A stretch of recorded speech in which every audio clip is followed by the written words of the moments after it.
¿Qué tal? ¿Cómo están? Vamos a continuar.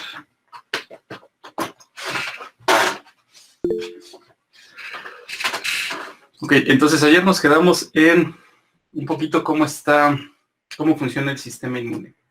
Entonces quedamos en que es un sistema difuso que se va a encontrar en todo el organismo y en este sistema es fundamental la organización. Entonces es fundamental para que funcione adecuadamente, es fundamental la organización, tanto para la ontogenia, para la generación del repertorio de linfocitos, como para la presentación de antígeno y la selección de aquellos linfocitos que reconocen específicamente a los antígenos que están siendo reconocidos como extraños. Y para eso es fundamental la disposición de los tejidos a lo largo del organismo y obviamente todos los elementos solubles, todos los elementos efectores que vamos a tener en el sistema inmune. Entonces, por otro lado, tenemos que una vez que se reconoce el antígeno, se puede dar una respuesta inmune. Dependiendo de las características que tenga el antígeno, se va a dar o no se va a dar una respuesta inmune. Lo mismo pasa cuando se presentan las infecciones. Cuando entra un patógeno, se puede dar o se puede no dar una respuesta inmune. Se va a llevar a cabo un procesamiento del antígeno, pero puede haber mecanismos bactericidas eficientes que eliminan al agente extraño, que eliminan al patógeno, la molécula que entró al organismo, una molécula extraña, la eliminan sin despertar una respuesta inmune. Y entonces no queda una evidencia de que hubo un contacto previo con este agente externo, aunque sí se presentó.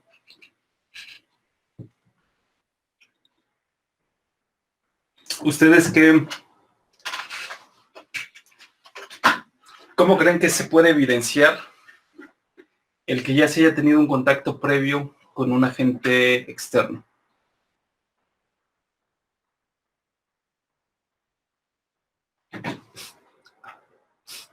¿Puede ser cuando ya hubo un daño celular? Cuando hubo un daño, ese es evidente cuando tienes alguna afección. Vas a tener muchas veces la sintomatología, los signos y los síntomas característicos de las enfermedades. Y cuando tienes un daño también el hecho de que se formen las cicatrices, pues es una evidencia de que hubo un daño, pero no precisamente te dice qué agente externo estuvo presente o si estuvo presente algún agente externo que fue reconocido por el sistema inmune. Entonces, ¿cómo evidenciarían? Porque los síntomas se van. Cuando se controla la infección y se elimina el patógeno, la sintomatología desaparece. De hecho, antes de eliminar al patógeno, cuando se reduce la carga, se va perdiendo la sintomatología. ¿Se produce entonces la inmunidad? Sí, pero ¿cómo la evidencias? Esa es la pregunta. ¿Con anticuerpos podría ser? Una es con anticuerpos. Los anticuerpos son una evidencia de que hubo una respuesta inmune adaptativa, específica a algún antígeno. Y entonces recuerden, tengan siempre presente que tenemos las dos partes de la respuesta inmune. Una respuesta inmune innata que reacciona de forma específica a patrones moleculares que vamos a encontrar en los microorganismos. Y tenemos una respuesta inmune adaptativa que va a reconocer de forma específica a nivel de identidad los antígenos extraños. Y una diferencia importante entre estos dos sistemas es la memoria inmunológica. El tener anticuerpos en circulación es una consecuencia de que ocurrió una infección. Pero los anticuerpos se mantienen incluso después de que el agente extraño fue eliminado. Y eso es como una medida de protección en caso de que volviera a entrar el agente extraño. Entonces hay una ventana de tiempo en donde vamos a tener títulos altos de anticuerpos que van a estar listos para reconocer de forma específica estos antígenos. Con el paso del tiempo estos títulos van a disminuir, pero vamos a mantener una respuesta de memoria que se va a activar rápidamente en el caso de que se tenga una nueva exposición a este antígeno. Entonces, cuando se da este reconocimiento y se desencadena una respuesta inflamatoria, esto va a desencadenar una serie de procesos en donde tiene que haber una renovación rápida en el caso de que exista un daño a la piel o una reparación lenta cuando se trata de estructuras internas del cuerpo que presentaron un daño. Y en estos dos escenarios vamos a tener que se puede presentar o se puede no presentar una respuesta, dependiendo del reconocimiento de estos antígenos. Puede haber un reconocimiento de estos antígenos por parte de las células del sistema inmune innato. Pero puede haber una contención solamente por el sistema inmune innato. Y entonces no va a entrar en el juego el sistema inmune adaptativo. Entonces no vamos a tener una respuesta de memoria específica a esa primera exposición. Entonces, si hay una segunda exposición con este agente extraño, la respuesta va a ser idéntica a la que se dio en la primera exposición porque no participó el sistema inmune, adaptativo.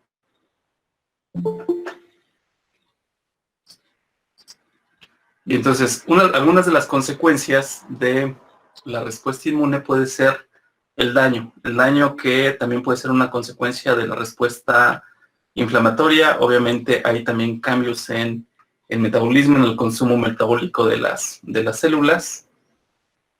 Puede haber el desarrollo de una inmunopatología en donde el daño, independientemente del daño que se puede producir por la inflamación, va a ser causado por la exposición constante y en el caso de las infecciones crónicas o exposición constante a agentes químicos que producen algún daño, como puede ser la exposición al asbesto. Dependiendo de la profesión, hay oficios en donde hay una mayor exposición, entonces constantemente están expuestos a estos antígenos y constantemente está reaccionando la respuesta inmune. Se está dando una respuesta inmune que a la larga puede ser productora de una inmunopatología. Y también algunos fallos en la respuesta pueden terminar en el desarrollo de cáncer. Y esto puede ocurrir, por ejemplo, cuando se da el estallido respiratorio, cuando se generan todas las especies reactivas de oxígeno y nitrógeno. Ese es un estrés oxidativo muy fuerte que va a tener un efecto que va a intentar controlar a los microorganismos que están infectándose. Entonces van a tener un efecto, por un lado, bactericida, pero estas especies reactivas también van a afectar a la célula que las está produciendo y pueden causar daños en estas células. Entonces también tienen que ser sistemas regulados y tiene que haber sistemas que eviten el daño que se produce por estas respuestas, por este estallido respiratorio o un estallido oxidativo, que es finalmente lo que ocurre. Y una característica muy importante del sistema inmune es que las respuestas que se van a presentar generalmente de forma compartimentalizada.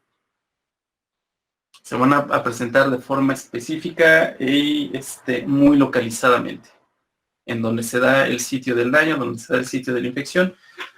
Los escenarios en donde no ocurre esta compartimentalización van a ser aquellos en donde vamos a tener el antígeno en circulación y podemos tener una respuesta exacerbada, como puede ser en el caso de las alergias, en donde vamos a tener una respuesta generalizada. Otra es en el caso de algunos piquetes. La gente que es susceptible a los piquetes de abeja puede tener una respuesta sistémica que le va a provocar un daño.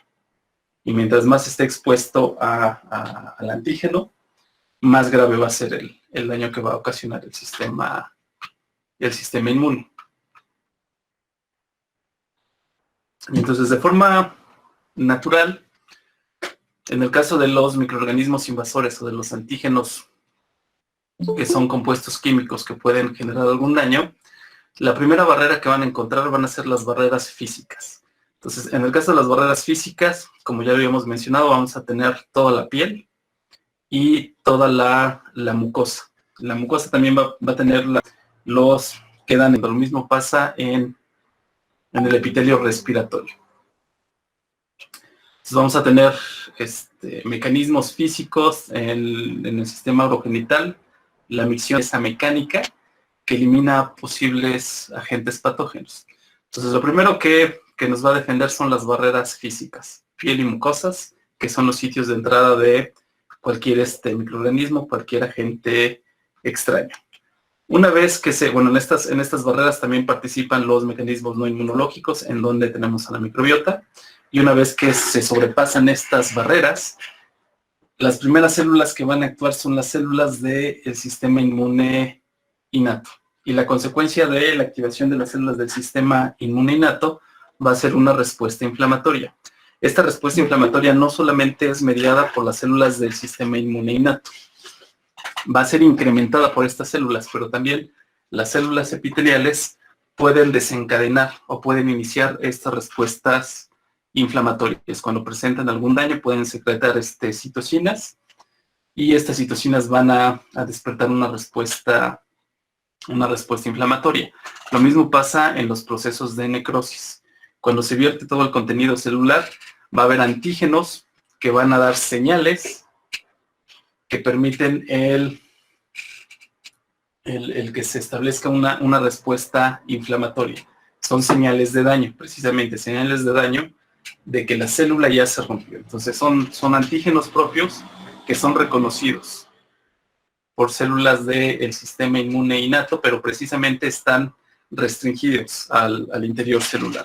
Y una vez que salen, es evidentemente una señal de daño y se tienen que activar todos los sistemas de reparación del organismo.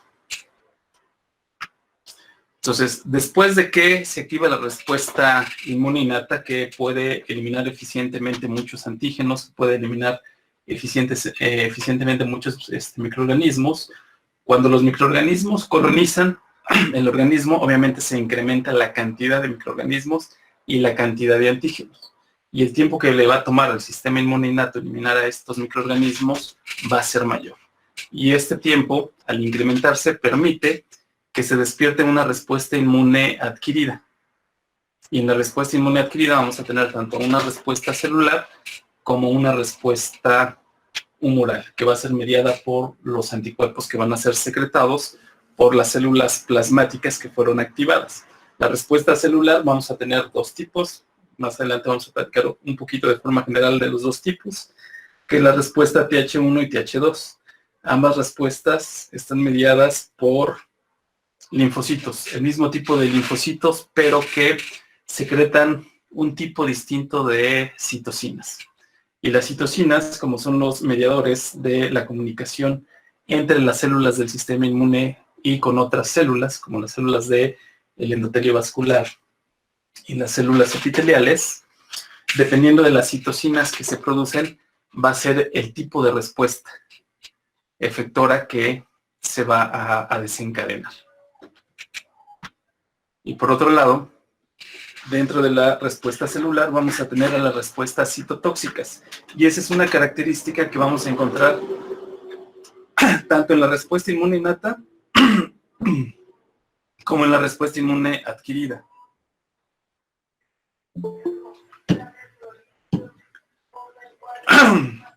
Entonces, en ambos sistemas vamos a tener una respuesta inmune celular, una respuesta citotóxica que se encarga de eliminar a los agentes infecciosos. Hoy es miércoles, hoy es día de que pasa el del fabuloso. No se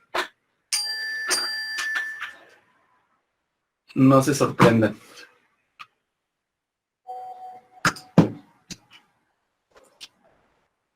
Ok. Entonces, en los sistemas, en el sistema inmune, en los sistemas defensivos, vamos a tener los sistemas pasivos y los sistemas activos. Los sistemas pasivos van a ser las barreras físicas, la piel, las mucosas y todos los mecanismos, todo el efecto mecánico de limpieza que vamos a tener en el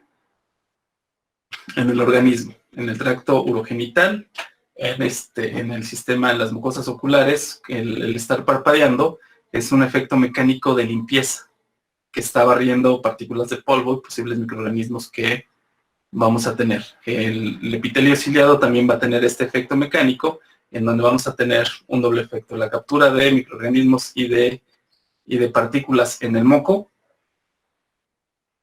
que se secreta en las mucinas, y el efecto de limpieza por el movimiento ciliar, que eso es lo que pasa generalmente cuando ustedes tienen infecciones respiratorias. Cuando tienen infecciones respiratorias, ¿cuáles son los síntomas que característicamente se presentan? El moco, el escurrimiento nasal y la tos. Hay escurrimiento nasal, hay tos y hay un incremento en la secreción de moco. Y esto es porque es uno de los sistemas que se inducen. Se inducen cuando se da también esta respuesta inflamatoria, se induce la secreción de moco para capturar a todos estos posibles agentes patógenos o a estas partículas extrañas a las que estamos expuestos. Se incrementa el movimiento ciliar y obviamente van a tener las flemas. Y estas flemas o las escupen o las tragan y se van al sistema digestivo, en donde van a ser degradadas por el ácido, los ácidos estomacales. Entonces, así como en el tracto respiratorio, dependiendo del sitio en donde se va a presentar el agente extraño, va a cambiar la respuesta. ¿Qué pasa cuando tienen ustedes infecciones estomacales? Tienen infecciones en el intestino. ¿Qué pasa? ¿Cuáles son los síntomas? Vómito y fiebre. Ajá. Diarrea.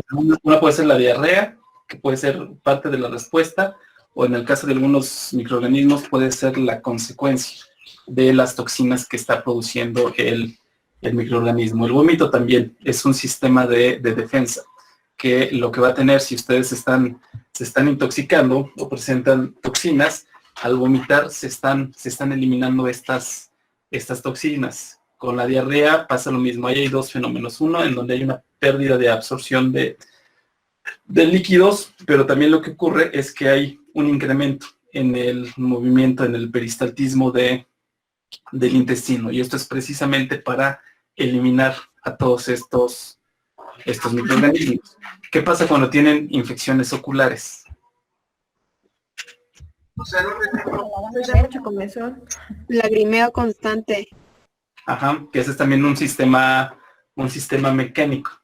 Y en el fluido que vamos a tener en las lágrimas va a haber lisosimas, va a haber elementos solubles, elementos humorales que vamos a encontrar y que van a tener una actividad antimicrobiana. Entonces vamos a tener un doble efecto.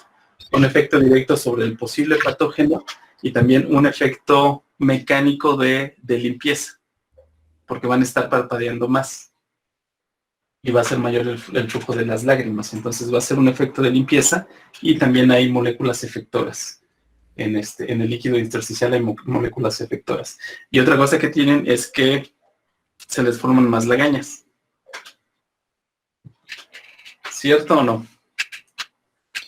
Sí, es cierto. Y también es consecuencia de que estamos teniendo una respuesta inmune innata. Entonces ahí vamos a tener células del sistema inmune que están llevando a cabo sus mecanismos efectores para proteger al organismo, ¿no? A todas las regiones que están expuestas, pero están trabajando de forma local en el sitio en donde se están dando las señales proinflamatorias. Entonces, bueno, regresamos, tenemos los sistemas, las barreras físicas, un sistema pasivo de defensa, y tenemos los sistemas activos. los sistemas activos en donde vamos a tener tanto la respuesta innata como la respuesta adquirida. Y aquí en esta diapositiva pueden ver que dice que es inespecífica del antígeno, es inespecífica de la identidad del antígeno. Pero sí reconoce de forma específica patrones moleculares conservados en los microorganismos. Eso lo vamos a ver en los TLRs, porque en el caso de la respuesta inmune adquirida, la respuesta va a ser específica. Un receptor va a reconocer solamente de forma específica a un antígeno, a no más de un antígeno, a una variante mínima en la secuencia del antígeno que está reconociendo. Pero no va a reconocer a cualquier antígeno.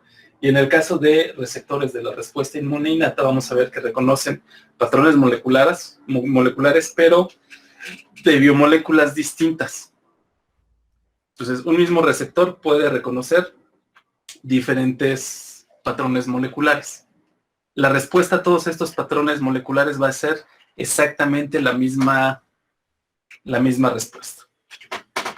Y en el caso de la inmunidad innata vamos a tener células. En los dos elementos vamos a tener una respuesta celular. Vamos a tener también elementos humorales, moléculas efectoras que se encuentran de forma soluble.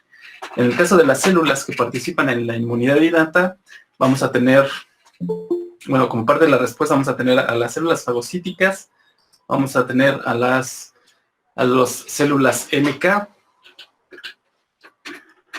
vamos a tener a los eosinófilos, a los neutrófilos, a los basófilos. De esos vamos a hablar precisamente, bueno, en teoría de acuerdo al programa que tenemos, lo tendríamos que ver en estas primeras clases, los elementos y la organización del sistema inmune.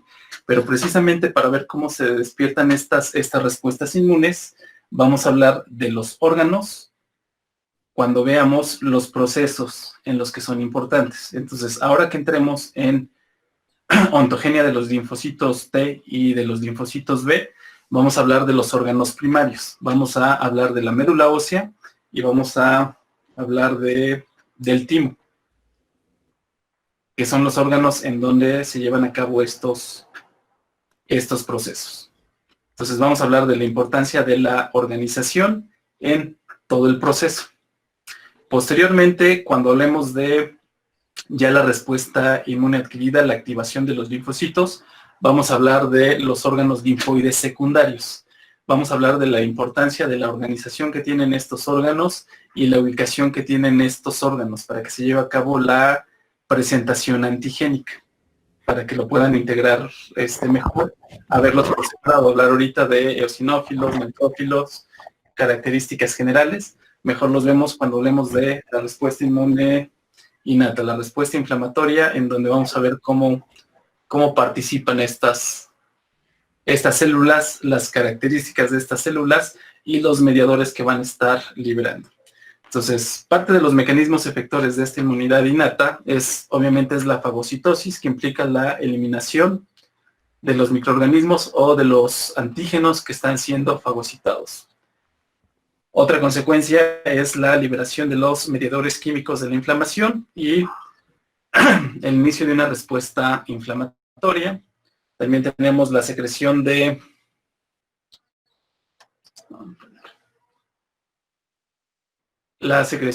interferones, de lisocimas y de lectinas, que van a reconocer biomoléculas de los microorganismos y que van a ser también fundamentales para la activación del complemento para favorecer la fagocitosis. Vamos a ver los receptores de las células fagocíticas y la importancia de la opsonización con estas moléculas previo a la fagocitosis. Por otro lado, tenemos la respuesta inmune adquirida. Entonces, en la respuesta inmune adquirida vamos a tener una respuesta humoral, en donde vamos a tener los mediadores van a ser los anticuerpos que se van a secretar. Entonces vamos a tener diferentes tipos de anticuerpos, vamos a tener diferentes clases y subclases de anticuerpos. Y estas diferentes clases y subclases de anticuerpos van a tener diferentes receptores. Y al tener un diferente receptor, vamos a tener variantes de la respuesta efectora que se va a inducir por estas inmunoglobulinas. Entonces, eso también va a depender cuáles se producen, depende también del sitio en el cual se está reconociendo al agente extraño y de las citocinas que se están produciendo. Entonces, de forma general está organizado para funcionar adecuadamente de forma comportamentalizada y cambiar la respuesta. La respuesta en las mucosas va a ser una respuesta diferente a la que se presenta de forma sistémica o en las lesiones cuando se cortan ustedes. Y eso es precisamente por la exposición, porque también lo que trata de hacer el sistema inmune es minimizar los posibles casos de infección y colonización por agentes extraños. Entonces, eso es importante, cómo se diferencia la respuesta inmune ahí. Y por otro lado tenemos la respuesta inmune celular. Entonces, en el caso de la respuesta inmune adquirida también tenemos una forma pasiva de inmunidad y una forma activa. En ambos casos vamos a tener una forma natural y una forma artificial de generar esta inmunidad. Entonces, en el caso de la inmunidad pasiva, la forma natural de generar esta inmunidad es a través del calostro, a través de los anticuerpos que van en la leche materna y que van a proteger a los neonatos de agentes infecciosos, porque recuerden que en el caso de los neonatos son organismos que se encuentran en un ambiente estéril, que no están expuestos a agentes extraños o a microorganismos, porque hay barreras que impiden este flujo de antígenos. Pero en el momento del nacimiento, obviamente se pierde esta esterilidad. Y tiene que haber un proceso de colonización. Un proceso de colonización que es importante para el desarrollo de la microbiota del individuo. Y entonces va a ser diferente la microbiota que se desarrolla en los primeros meses de vida entre un recién nacido que nace por cesárea y uno que nace por parto natural, precisamente por la exposición a los microorganismos de la microbiota de la madre. En el parto natural está expuesto a estos microorganismos. En el caso de las cesáreas no hay esta exposición y esto tiene consecuencias en la microbiota que va a colonizar el sistema, el tracto gastrointestinal de estos neonatos. Profe, yo tengo una duda. Por ejemplo, en la infección ahorita que está de COVID-19, ¿por qué dicen que los recién nacidos muy pequeños porque es menos probable que se infecten? Eso, bueno, ahí son dos cosas. Una, que no van a estar expuestos. Entonces, en recién nacidos vas a tener una menor exposición. El que no se infecten también tiene que ver con el estado de madurez, pero eso puede depender del tropismo que tengan los virus. Y obviamente apenas se están generando datos de la infección por COVID. Entonces, si tú revisas la bibliografía los primeros 2 meses de que ya se declaró una pandemia, y en donde hay datos no solamente de los chinos, sino hay datos de otros países, hay cosas que han cambiado.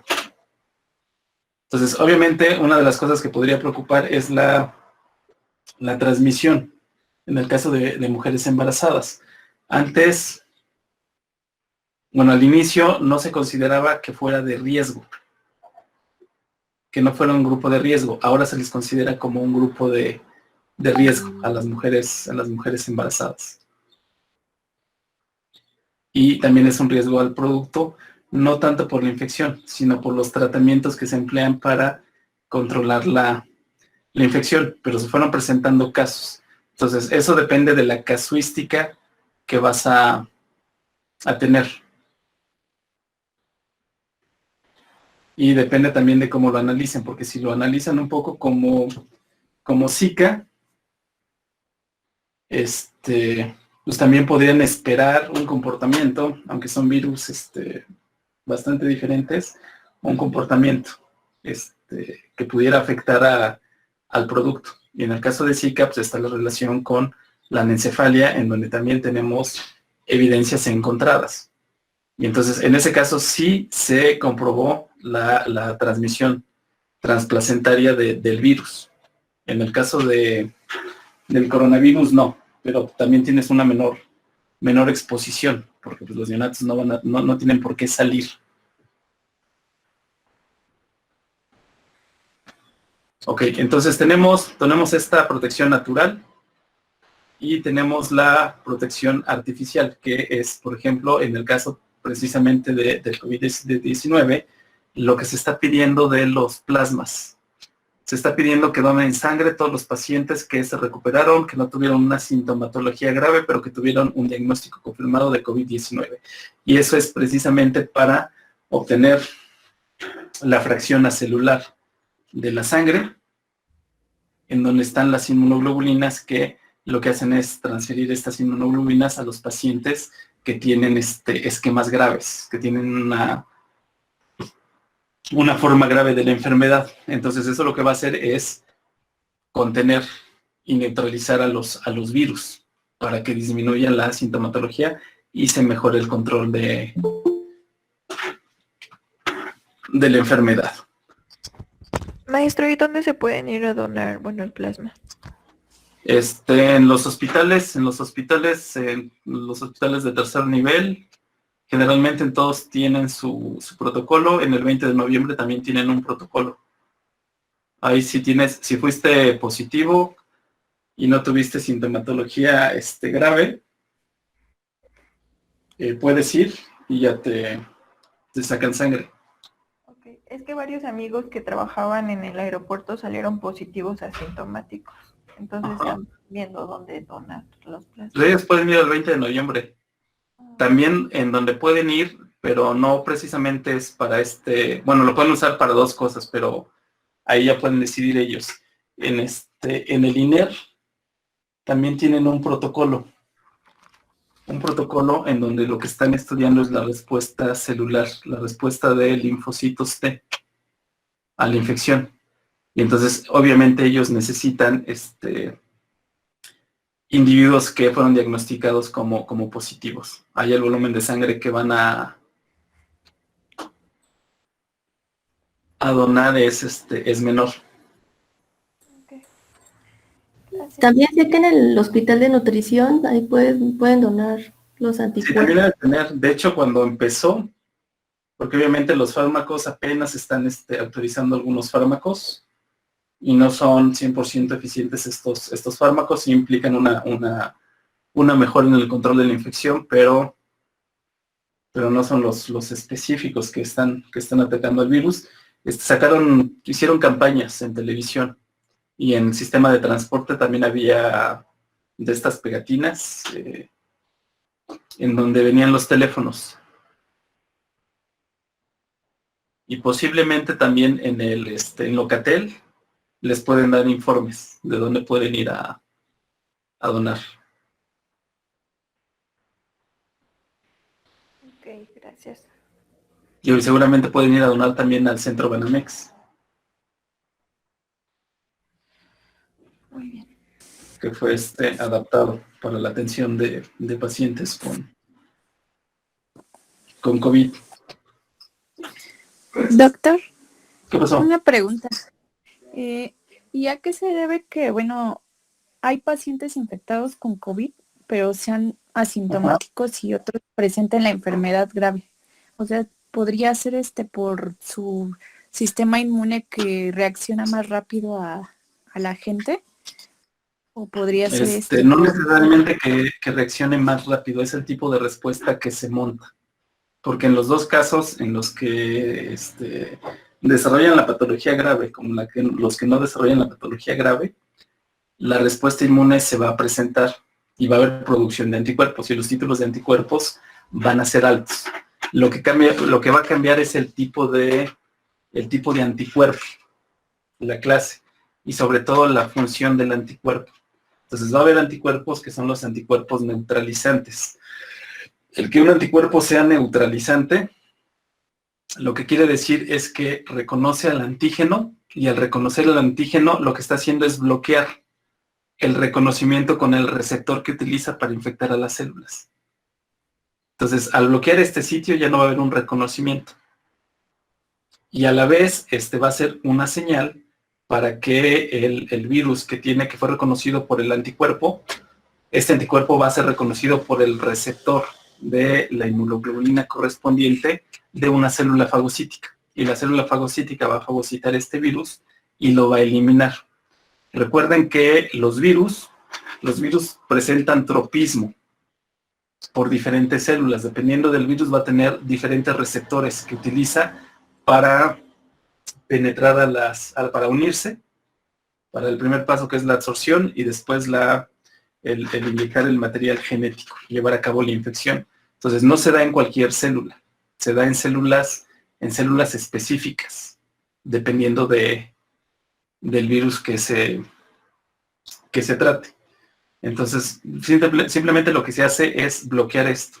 Y eso tiene que ver con los polimorfismos que encontramos en los receptores del sistema inmune. Entonces, los anticuerpos que todos ante una infección vamos a generar anticuerpos y vamos a generar una respuesta celular. ¿Cómo se genera esta respuesta celular? Ya depende de los polimorfismos que tenemos nosotros en los receptores y en las moléculas. Puede ser también en los promotores. Puede haber un efecto cuando hay un polimorfismo sobre un promotor de alguna citosina, pero muchos están relacionados a receptores. Y entonces, en ese sentido, tenemos los alelos del HLA, del complejo principal de histocompatibilidad, que es el que tiene que ver con la presentación antigénica. Entonces, va a haber receptores, o va a haber moléculas del HLA que van a ser más eficientes, presentando epítopos que son importantes para el control de las enfermedades infecciosas. Entonces hay grupos de individuos que tienen algunos HLAs que están asociados a un mejor control de las infecciones, pero es porque presentan diferentes regiones del antígeno y eso los hace más eficientes. En el caso de los antígenos neutralizantes, reconocen precisamente este sitio. En los pacientes que tienen la afección grave, seguramente los anticuerpos que están generando reconocen otros sitios del antígeno, de la proteína spike. Y entonces ese reconocimiento no bloquea la infección. Y entonces el proceso de infección sigue, porque no están neutralizando la infección. Esas son variantes, eso es de lo que hablamos del gradiente que hay de las personas susceptibles a las resistentes, y eso es dependiendo del repertorio de receptores y de los polimorfismos que se encuentran en todos los elementos que componen el sistema inmune. Entonces, sí hay, seguramente ustedes conocen, o sea, hay gente que invariablemente todos los años tiene catarro, y no solamente una vez, puede tener catarro 2 o 3 veces a lo largo del año. Son gentes que tienen una alta susceptibilidad a estas infecciones. Y pueden conocer gente que, aunque esté expuesto con estas personas, casi no se enferma. Y casi no se enferma porque precisamente tiene estos alelos que están asociados a una mayor protección. Obviamente eso se suma a los hábitos alimenticios, al hacer ejercicio. El no hacer ejercicio también es obviamente un factor que incrementa el riesgo a desarrollar infecciones, y eso lo están viendo ahorita en el COVID. Ahorita las recomendaciones también para no presentar sintomatologías muy graves es obviamente limitar los factores de riesgo. Uno de los factores de riesgo es obviamente la obesidad, que implica un proceso o señales proinflamatorias de forma crónica que obviamente tienen que ser reguladas, y esa regulación puede jugar en contra en el caso de las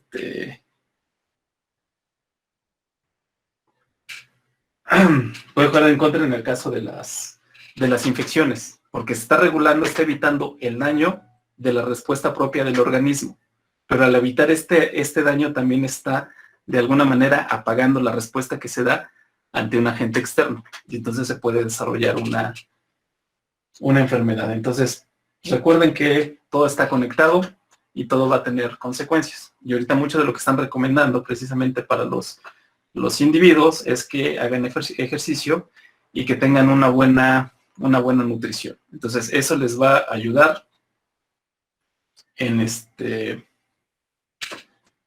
les va a ayudar mucho para mejorar su sistema inmune y su estado anímico. Y acuérdense que eso está muy comentado, muy conectado. Por ejemplo, en el caso de la tuberculosis. En el caso de la tuberculosis está la vacuna que, como les había dicho, protege contra las formas graves de la enfermedad, formas graves que son mortales. La tuberculosis pulmonar también es mortal, pero es una infección crónica, que es 100% curable.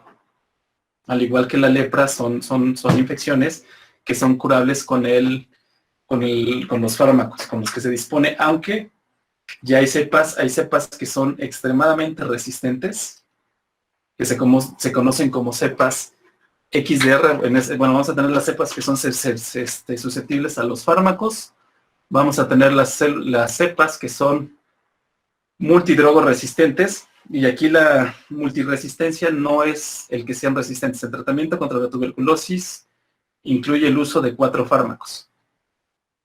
Son 6 meses utilizando 4 fármacos. Y son 6 meses porque los bacilos, como parte de sus estrategias de adaptación,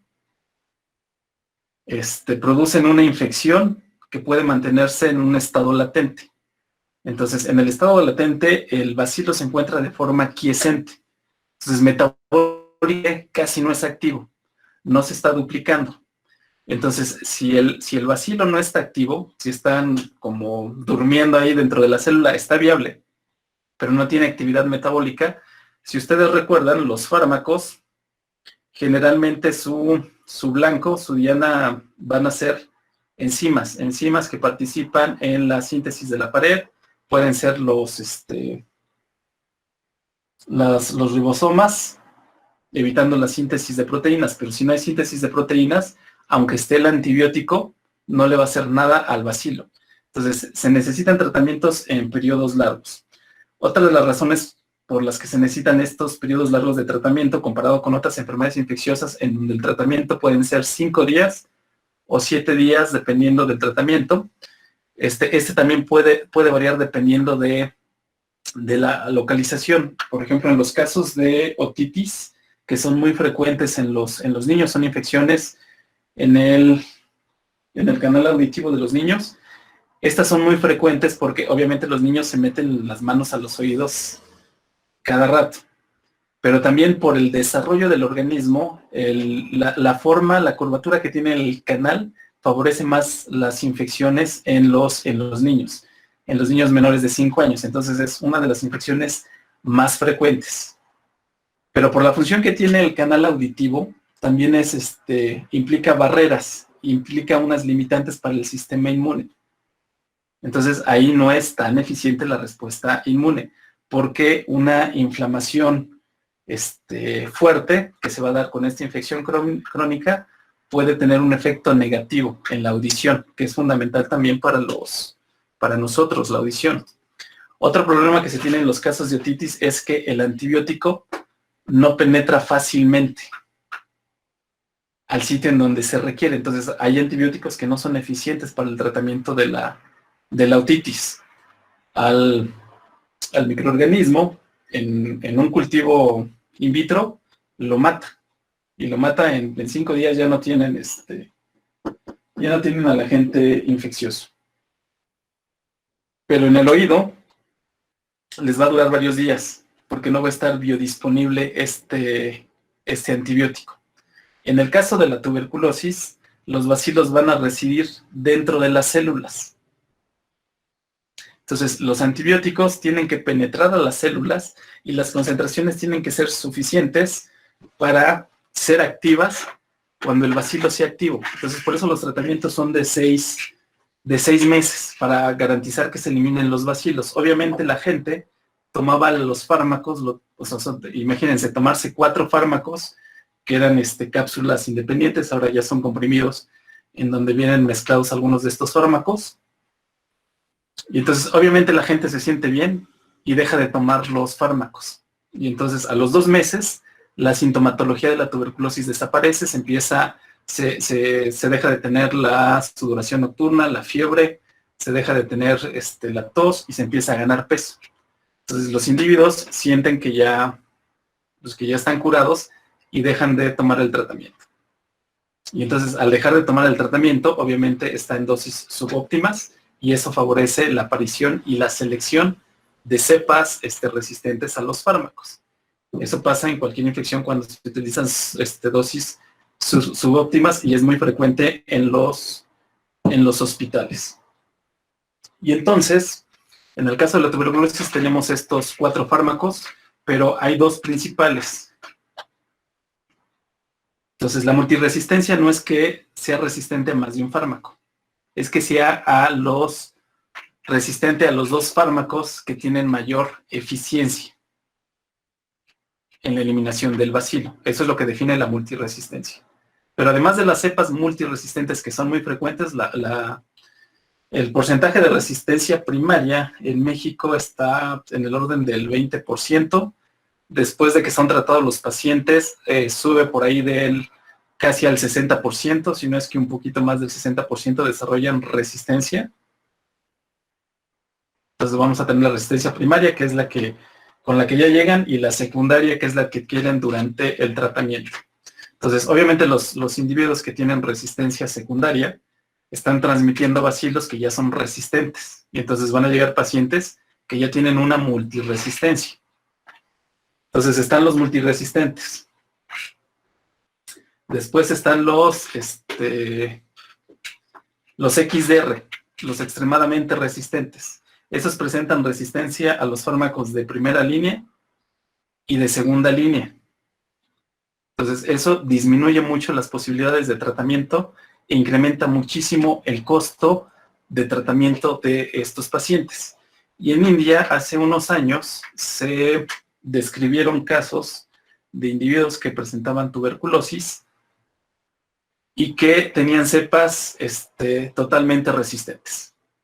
No había fármaco que hiciera efecto en estos bacilos. Entonces eran pacientes que tenían cuidados paliativos porque no iban a eliminar el bacilo, sino era a través del sistema inmune, y eso ya en estos individuos ya estaba más que confirmado que el sistema inmune no era eficiente.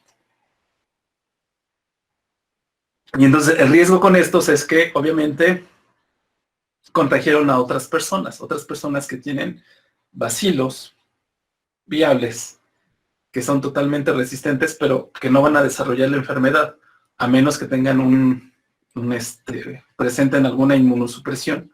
Y entonces van a desarrollar la enfermedad con esta cepa totalmente resistente, o con las cepas extremadamente resistentes, la van a transmitir a otros individuos, y eso realmente va a ser un problema a largo plazo, que va a depender de la acumulación, del incremento de los individuos que se infectan. Pero bueno, el uso de la vacuna lo que favorece es precisamente este control, el que se mantenga de forma latente el bacilo. Pero, por ejemplo, en la Segunda Guerra Mundial, en las estadísticas de enfermedad, ya obviamente la tuberculosis estaba controlada. Ya no era una causa de muerte como tal, la tuberculosis. No era una causa de muerte importante. Pero después de la Segunda Guerra Mundial, nuevamente fue una causa de muerte importante. Y eso tenía que ver con la desnutrición que se presentaba en los individuos. Obviamente el hacinamiento favorecía la transmisión de la enfermedad, pero un efecto muy importante sobre la conclusión de el desenlace de esta enfermedad era el estado nutricional de los individuos. Entonces, una buena nutrición es importante para contener las enfermedades infecciosas y para que funcione bien el sistema inmune. Entonces, seguimos en la inmunidad adquirida. Entonces, la inmunidad adquirida, la parte activa la vamos a tener de forma natural y de forma artificial. La forma natural es la que se va a presentar después de que haya una exposición al agente extraño. Después de que haya una exposición, hay una respuesta y hay generación de una respuesta de memoria.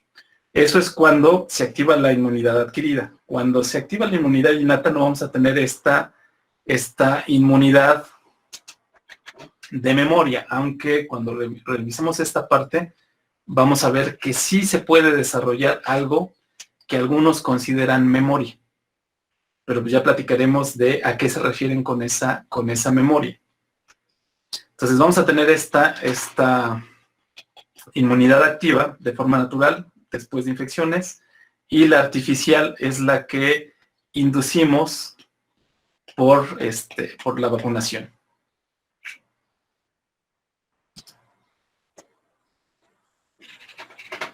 Entonces, en el caso de la inmunidad innata, tiene que funcionar y tiene que ser también un sistema de reconocimiento.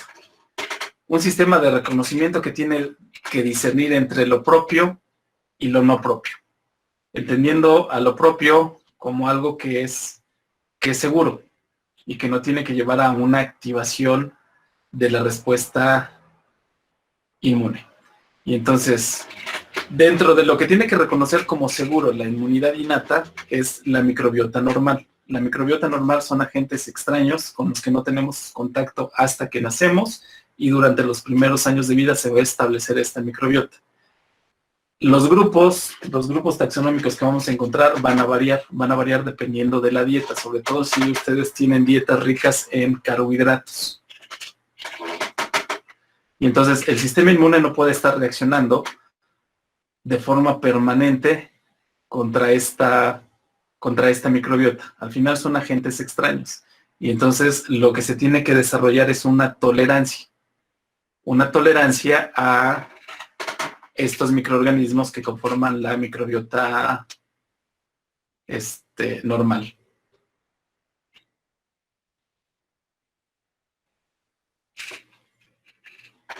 Y entonces, una característica de esta microbiota es que en esta la respuesta que se va a generar, la respuesta de tolerancia que se va a generar, va a ser que no se reconozcan estos patrones. Los PAM son los patrones moleculares asociados a patógenos. Son todas estas biomoléculas que tienen un patrón molecular que es conservado evolutivamente. La microbiota normal sí los va a presentar. Los receptores de las células del sistema inmune innato son capaces de reconocer estos patrones moleculares, pero va a haber una regulación en las mucosas en donde precisamente... Ay, ¿dónde se movió?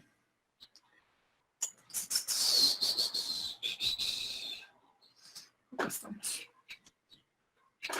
Entonces va a haber esta regulación en donde precisamente la tolerancia que se genera en las mucosas se va a traducir en la no expresión de estos receptores en las células que se encuentran en esas mucosas, precisamente para que no se dé este reconocimiento y para que no se dé la activación de la inmunidad innata y se presente una respuesta inflamatoria. Entonces, por otro lado, la inmunidad innata tiene que reconocer las señales de peligro. Y las señales de peligro las tiene que reconocer en los patógenos y en las sustancias peligrosas. Nosotros estamos expuestos a muchas sustancias. Algunas van a ser peligrosas u otras no. En algunos casos va a ser inevitable que estemos expuestos. Pero se tienen que ignorar estas señales para evitar que se dé una respuesta inflamatoria. Y entonces, en el caso de las respuestas innatas, cuando se dan sobre elementos seguros, elementos propios, lo que vamos a tener es la inducción de la apoptosis.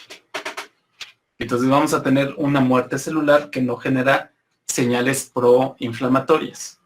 En el caso de las señales de peligro que va a reconocer, vamos a tener un reconocimiento de estos patrones moleculares asociados a patógenos en los patógenos. Entonces se tiene que discriminar dentro de los microorganismos a los que estamos expuestos, cuáles son microbiota normal y cuáles son patógenos. Entre estos dos grupos vamos a tener a los patógenos oportunistas. Pero bueno, cuando se reconoce una señal de peligro, en un patógeno a través del reconocimiento de estos patrones moleculares asociados a patógenos, la consecuencia va a ser la activación de la inmunidad innata. En el caso de lo propio, vamos a tener esta activación de la inmunidad innata y una respuesta inflamatoria cuando tenemos necrosis, cuando tenemos casos de cáncer y cuando tenemos daño al tejido. Cuando tenemos cuando se compromete el tejido y se libera el contenido celular. Se liberan señales que no son PAMPs, eso se conocen como DAMPs, nada más cambia la P por una D, y esas son las señales moleculares que le indican a las células del sistema inmune innato que se tiene que dar una respuesta proinflamatoria, que tiene que haber una activación de estas células de la inmunidad innata.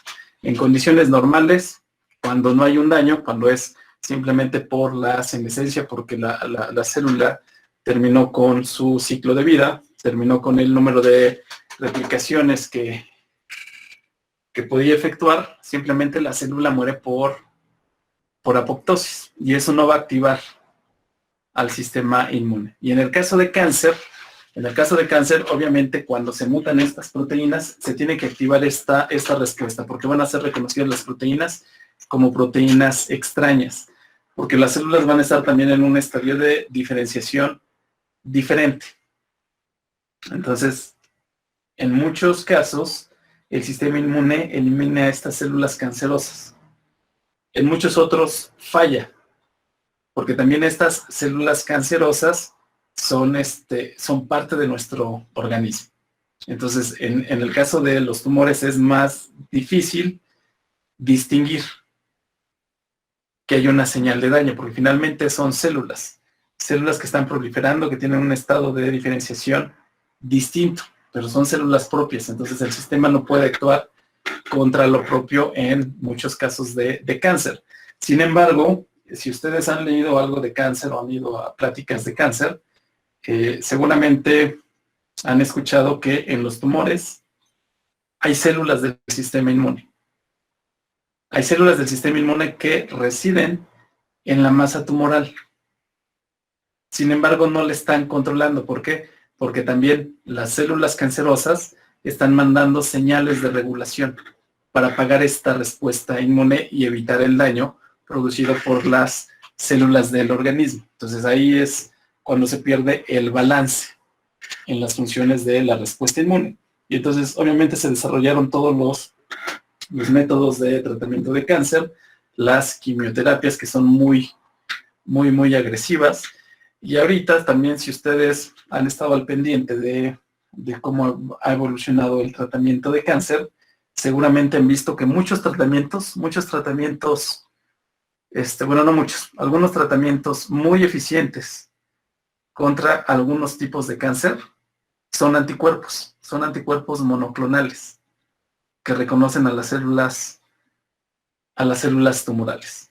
Otra forma de tratamiento que ha mostrado que es muy eficiente y que es una forma de tratamiento personalizada es el entrenar a las células inmune para que actúen en contra de estas células tumorales.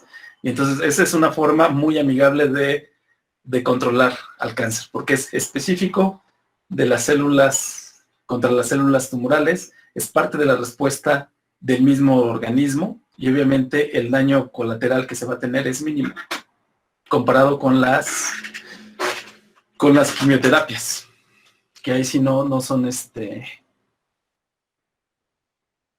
selectivas.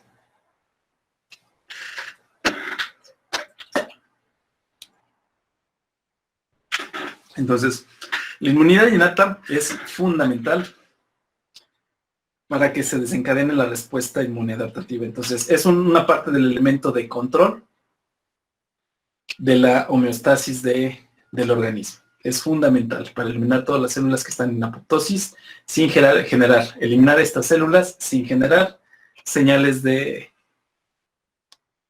daño.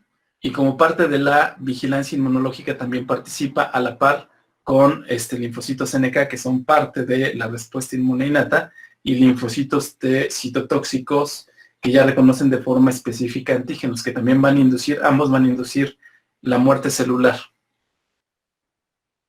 en células infectadas, pero va a ser una operación quirúrgica. Van a inducir la muerte celular específicamente en la célula que está infectada o dañada.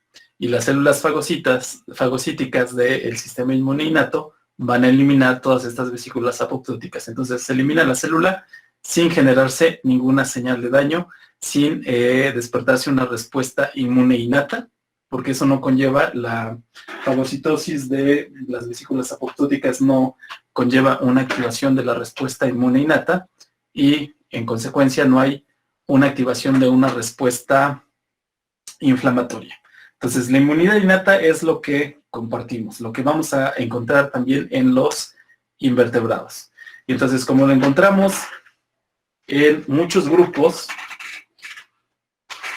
una característica de la inmunidad innata es que filogenéticamente es muy conservada la inmunidad innata. Es tan eficiente que es un mecanismo que se ha conservado en los organismos pluricelulares.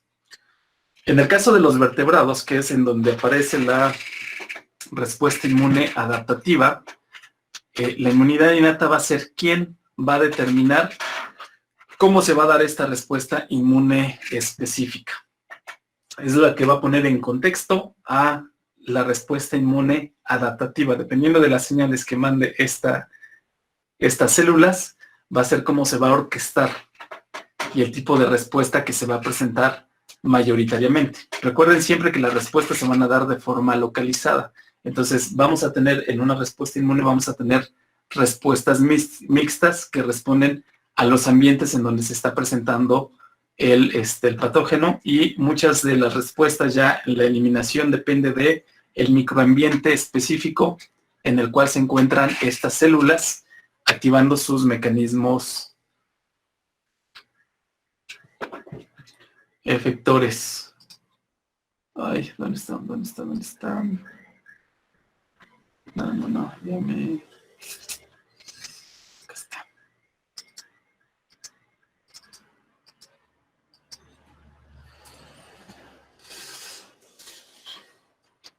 Ok.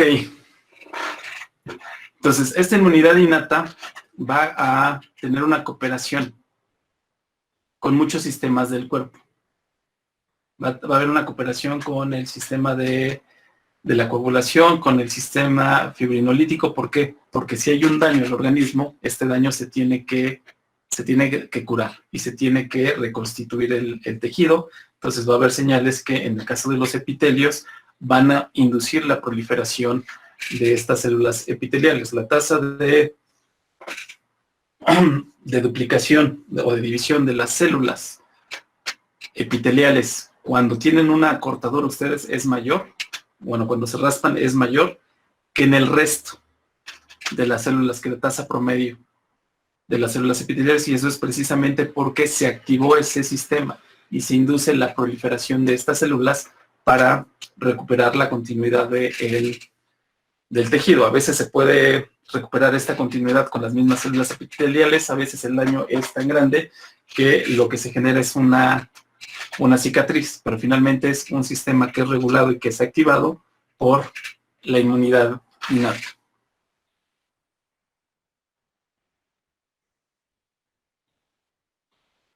Entonces, otra característica de la inmunidad innata que tiene que ver con lo conservada que está evolutivamente es que ontogénicamente es estable. En el caso de la inmunidad innata vamos a tener variaciones mínimas. ¿Por qué? La inmunidad innata es una consecuencia de un proceso de selección natural. Entonces, los organismos que sobreviven son los organismos que están mejores adaptados a los cambios que se presentan en el ambiente. Exposición a microorganismos patógenos.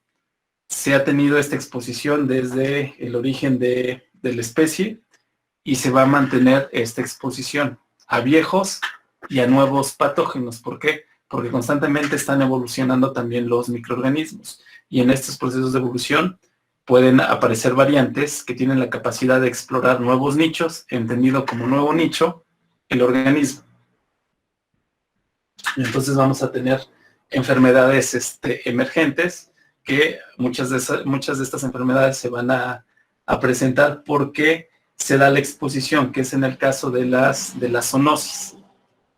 De forma natural no hay una exposición porque son especies que evolutivamente, que ecológicamente están separadas, pero por hábitos y costumbres, en muchos casos por costumbres alimenticias, hay una cercanía entre estas dos especies. Y esto permite que los microorganismos se transmitan de una especie a otra. Algunos microorganismos, obviamente cada uno de estos microorganismos pasó por un proceso de selección, pero eventualmente van a surgir variantes que tienen esta capacidad de colonización, y ese va a ser un nuevo nicho para el cual no existe una memoria. Pero a lo largo de la evolución se han seleccionado estas células se han seleccionado que reconocen estos patrones moleculares, que son patrones moleculares que no cambian. A lo largo de la evolución de los microorganismos, estos patrones moleculares no van a cambiar.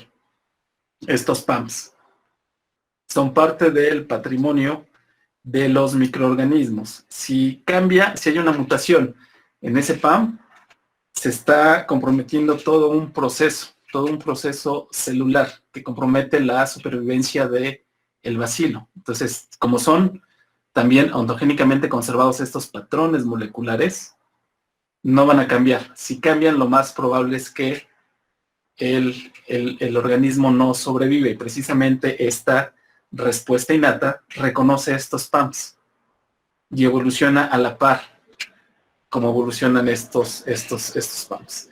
Se va a transmitir, se va a heredar, y la respuesta que se va a tener va a ser exactamente la misma. La respuesta innata es exactamente la misma. Siempre que se da una respuesta inmune innata, siempre que se activa esta respuesta, va a ser la misma y va a ser con la misma magnitud.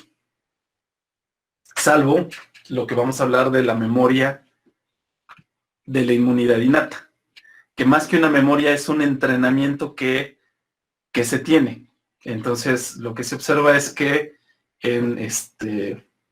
cuando hay una exposición a un antígeno, las células deben de responder de la misma forma, pero en cada exposición, el ambiente de citocinas, toda la red de comunicación que se da para orquestar esta respuesta inmune innata, es muy particular. Entonces, todos estos estímulos que reconocen las células hacen que en una segunda exposición la respuesta pueda ser un poquito más rápida, o la respuesta sea de una forma más específica.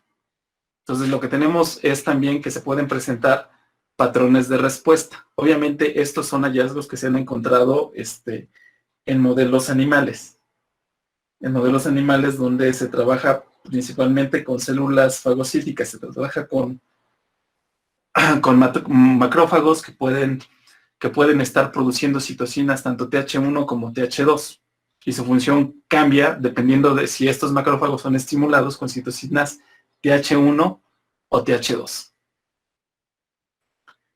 Entonces, en estos estudios se ha visto que sí hay como que puede darse un cierto entrenamiento de respuesta en modelos animales, y que seguramente eso ocurre en nosotros. Las exposiciones van marcando una especie de memoria, pero esta memoria no se va a transmitir. Y algo interesante es precisamente cómo perdura esta memoria, porque en el caso de las células de la inmunidad innata no hay un fenotipo de memoria. Las células cumplen sus funciones, cumplen su vida media y mueren por apoptosis. Entonces no hay un subgrupo de estas células que desarrollen un fenotipo de memoria, que es lo que sí tenemos en la respuesta inmune adaptativa, en donde hay un fenotipo en el cual la vida media cambia drásticamente. Y en lugar de ser de solamente algunas semanas, puede ser de varios años esta vida media. Entonces, esas células permanecen por años en el organismo, y gracias a esas células que permanecen por años en el organismo es que funcionan las vacunas como una estrategia de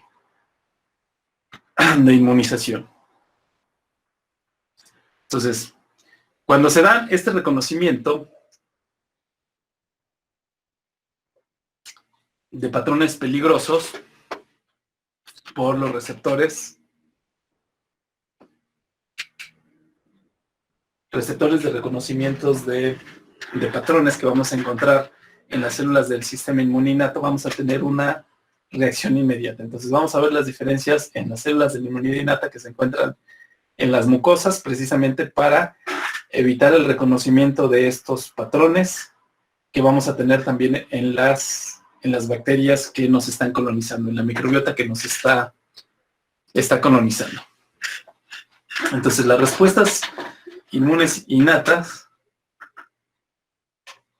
son respuestas que van a existir y que van a tener el mismo comportamiento cada que se presenta una infección.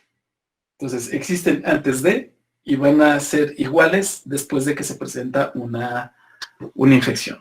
Entonces, una característica de estas respuestas innatas es que estas respuestas van a ser muy rápidas. Se da el reconocimiento de estos patrones moleculares asociados a patógenos, se activa la célula y se va a dar la respuesta. Entonces, la respuesta siempre va a ser similar, salvo estos casos de entrenamiento de células del sistema inmune innato. Entonces, otra característica, lo que se reconoce son patrones moleculares que se asocian a patógenos y que no nada más están en los patógenos, sino también están en los microorganismos de la microbiota. Una característica de esta respuesta inmune innata es que siempre se va a reaccionar de la misma manera ante diferentes agentes infecciosos, porque estos agentes infecciosos lo que van a compartir son estos patrones moleculares. Y entonces, aunque tengamos diferentes receptores para diferentes patrones moleculares, la respuesta va a ser la misma. Y va a ser la misma independientemente del patógeno. Y eso va a desencadenar una respuesta inflamatoria. ¿Qué es lo que ustedes creen que cambia entonces? Acuérdense que la respuesta inmune innata y estas respuestas son la base sobre la cual va a trabajar, la información sobre la cual va a trabajar la respuesta inmune adaptativa. Son fundamentales para definir la respuesta inmune adaptativa. Obviamente hay una comunicación muy fina entre la respuesta inmune innata y la respuesta inmune adaptativa. Entonces la respuesta inmune adaptativa, una vez que esta no es, no me estoy moviendo el cursor, no se vayan a confundir. Una vez que se dé la respuesta inmune adaptativa, esa también va a tener un efecto regulador sobre la respuesta inmune innata, sobre las nuevas células de la respuesta inmune innata que van a migrar al sitio en donde se presenta la infección o al sitio en donde se está presentando el daño. Entonces, ¿ustedes qué creen que sea lo que haga que varíen las respuestas que tenemos ante diferentes infecciones? Si de entrada, las características de la respuesta inmune innata nos dicen que la respuesta es igual, independientemente del patógeno. ¿Qué es lo que va a cambiar?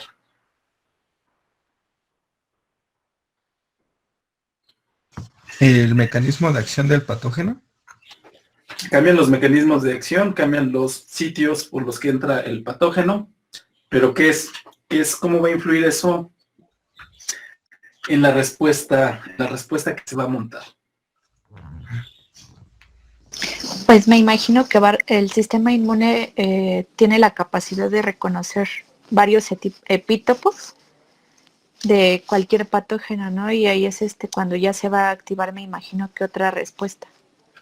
Pero esa ya es la parte de la respuesta inmune adaptativa, en donde ya tienes este reconocimiento de epítopos. En la respuesta inmune innata lo que tienes es el reconocimiento de patrones moleculares, que son los mismos. Entre dos microorganismos diferentes, el patrón molecular es el mismo. Y la respuesta que se va a dar en la célula después de este reconocimiento va a ser el mismo.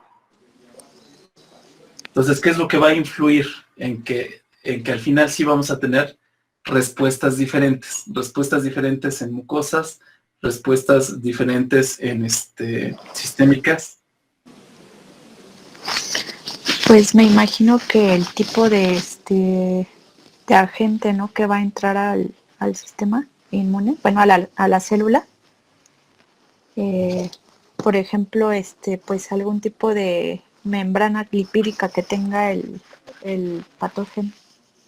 Las membranas, acuérdate que biológicamente son muy similares. Lo que van a cambiar son las proteínas y en el caso de las bacterias gram positivas, la pared, las proteínas que vamos a tener en la pared. Podría O proteínas asociadas a membrana, que son las que cambian. Los lípidos no vamos a tener grandes diferencias, salvo el lipopolisacárido, que es un patrón molecular, es algo que está conservado evolutivamente, el lipopolisacárido, en las bacterias gram negativas. ¿Podría ser el tipo de células que van a actuar en cada respuesta? En una son las células. Obviamente, pues de lo que hablamos hoy un poquito es de que las respuestas van a ser compartimentalizadas. Entonces, sí es importante la organización. Entonces, es importante la organización para el desarrollo y para la respuesta. Entonces, en esta compartimentalización van a estar las señales, van a estar implícitas también las señales que van a definir un poco el tipo de respuesta. Entonces, en el caso de las mucosas, esta compartimentalización, el cómo está organizado estos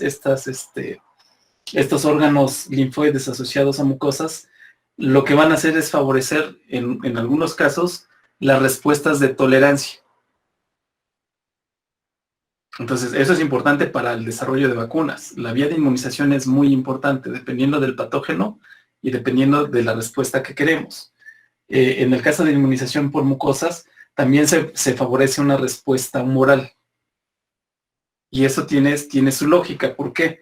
Porque en el caso de las mucosas, una forma de evitar que los patógenos o que los posibles patógenos invadan al organismo, puedan traspasar la barrera epitelial, la barrera de la mucosa, es precisamente bloqueándolos. Y una forma de bloquearlos es estar secretando anticuerpos. Y entonces también neutralizas esa posibilidad de infección, tanto por virus como por bacterias. Bloqueas los receptores, evitas que se unan. Entonces, así como entran, salen. Y entonces, en mucosas, favoreces la producción de inmunoglobulinas, pero no de cualquier inmunoglobulina. Es diferente la abundancia de anticuerpos, de las clases de anticuerpos que tenemos en mucosas, en saliva, en las lágrimas, a la que tenemos en suero. Y eso tiene que ver también con los receptores que tenemos. Entonces, una parte importante que tenemos es diferencias en los receptores, que es un poquito lo que les decía.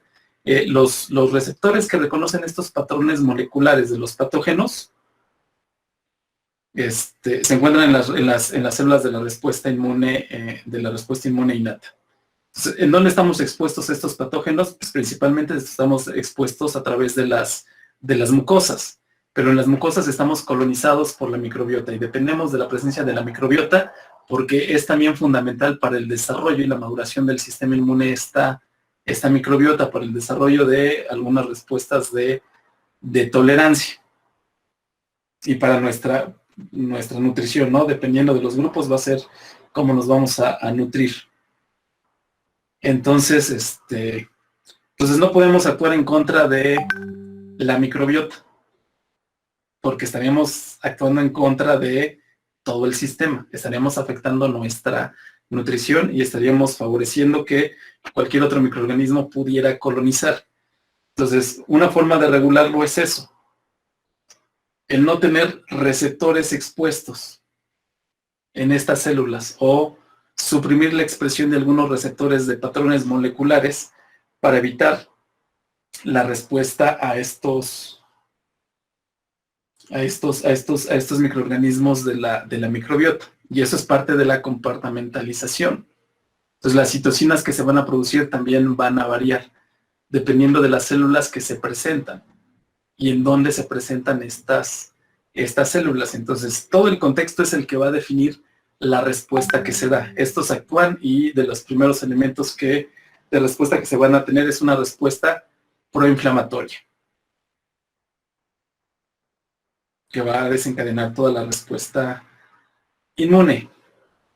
Entonces, como parte de estas respuestas innatas, ya vimos que pues, tenemos todas las barreras físicas, químicas, todas las sustancias, todos los elementos solubles que vamos a encontrar, varias sustancias antimicrobianas, como son los péptidos antimicrobianos, que van a estar en las secreciones. Por ejemplo,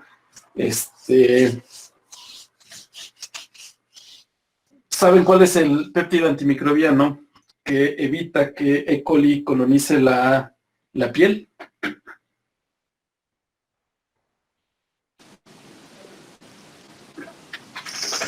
No. No, por 2 décimas. Imagino que debe de ser el 2 colágeno décimas o en algo así. primer parcial. ¿Nadie? ¿Algún componente de la piel? ¿Colágeno? Es un péptido antimicrobiano.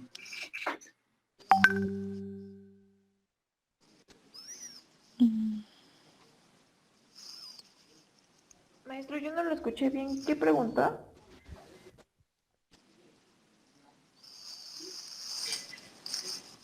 ¿Sí me escucha? ¿Los OMP? Sí, que cuál es bueno, ¿qué compuesto evita el crecimiento de E. coli en en la piel? ¿AMP? Ajá. O sea, nosotros podemos tener en el intestino, vamos a tener a Escherichia coli. Sí.